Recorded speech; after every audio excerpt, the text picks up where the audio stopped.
Paano nga ba magbayad ng SSS contribution nang hindi umiinit ang ulo? Narito ang 10 easy steps para hindi ka na ma-stress at ma-miss out sa hulog mo gamit ang FastPay app. Step 1. I-click ang SSS logo. Para sa future mo yan, huwag kang tamad. Step 2. Piliin ang ad beneficiary. Kasi hindi pwedeng ikaw lang ang bida. Dapat kasama pati pamilya. At ilagay ang details. Huwag na manghula Ilagay ang tama. Step 4.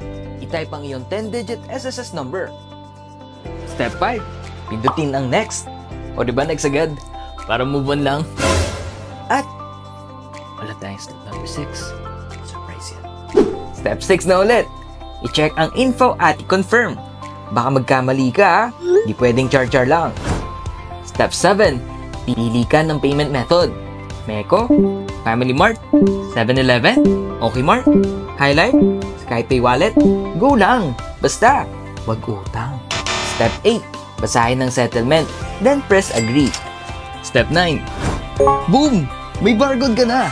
Ipakita mo yan sa cashier for payment. O diba, ang saya? 10 steps lang, bayad ka na! Kaya future mo, secured! Stress mo, goodbye! Kaya tara! Kung may question ka, message mo na kami! PM is the key!